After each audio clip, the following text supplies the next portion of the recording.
Telangana governor Shiva Pratap శుక్లాతో CM Revanth భేటీ అయ్యారు. Governor కోట ఎమ్మెల్సీల నియామకంపై చర్చ జరుగుతోంది.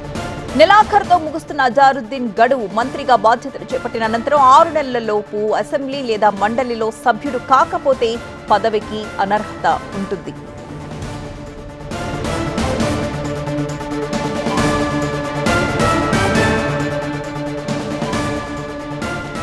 ఈ నెలాఖరుతో అజారుద్దీన్ గడువు ముగుస్తోంది. గవర్నర్ కోట ఎమ్మెల్సీల నియామకంపై చర్చ జరుగుతోంది. తెలంగాణ గవర్నర్ శివ ప్రతాప్ శుక్లాతో సీఎం రేవంత్ ఈ మేరకు భేటీ అయ్యారు.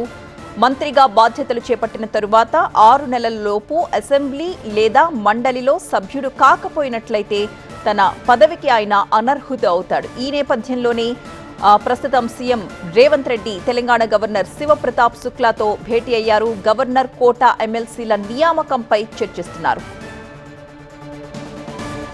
మా ప్రతినిధి అశోక్ దీనికి సంబంధించిన మరింత సమాచారం అందించడానికి సిద్ధంగా ఉన్నారు. అశోక్, అజరుద్దీన్కి సంబంధించిన మంత్రి పదవిపై చాలా ఉత్కంఠ రేగుతున్న నేపథ్యంలో ఇప్పుడు గవర్నర్ తో సీఎం భేటీ చాలా ఆసక్తిని రేగిందని చెప్పొచ్చు. గత కొన్ని రోజులుగా కేసుకు సంబంధించి ఏదైతే ఎమ్మెల్సీకి సంబంధించినటువంటి కేసు ఏదైతే కోర్టులో ఉన్న నేపథ్యంలో అది గవర్నర్ కి బదలాయించిన నేపథ్యంలో గవర్నర్ తో కొద్దిసేపటి క్రితమే సీఎం భేటీ కావడం జరిగింది. అలాగే ఢిల్లీలో జరిగినటువంటి తాజా రాజకీయ పరిణామాల గురించి వివరించడంతో పాటు అజరుద్దీన్ కి సంబంధించినటువంటి ఎమ్మెల్సీ దానిపైన క్లియరెన్స్ ఇవ్వాలని కోరుతూ కూడా అటు గవర్నర్ ని కూడా కోరుతున్న నేపథ్యంలో గవర్నర్ ఎలాంటి నిర్ణయం తీసుకోబోతారన్న ఒక ఉత్కంఠ అయితే నడుస్తున్న నేపథ్యం కనిపిస్తుంది. అయితే అజరుద్దీన్ కి సంబంధించినటువంటి టైం కూడా దగ్గర పడుతుంది. ఈ నెలాఖరులోగా ఆయనకు సంబంధించినటువంటి దానిపైన క్లియరెన్స్ ఇవ్వాల్సిన అవసరం ఉంది. లేకపోతే ఆయన మంత్రి పదవికి గండం ఉన్న నేపథ్యంలో ఇప్పుడు సీఎం గవర్నర్ ని కలిసి దాన్ని క్లియర్ చేయాల్సిందిగా కోరుతున్నట్టుగా తెలుస్తుంది. మరి సీఎం గవర్నర్ ఎలాంటి నిర్ణయం తీసుకోబోతున్నాడు, లేకపోతే ఇంకేమైనా ఆప్షన్స్ అజరుద్దీన్ ముందు ఉన్నాయా, ప్రభుత్వం ఇంకా ఎలాంటి నిర్ణయం తీసుకోబోతుంది, సీఎం ఈ పరిణామాల మీద ఏ విధమైన నిర్ణయం తీసుకోబోతారో మాత్రం వేచి చూడాల్సిన అవసరం కనిపిస్తుంది.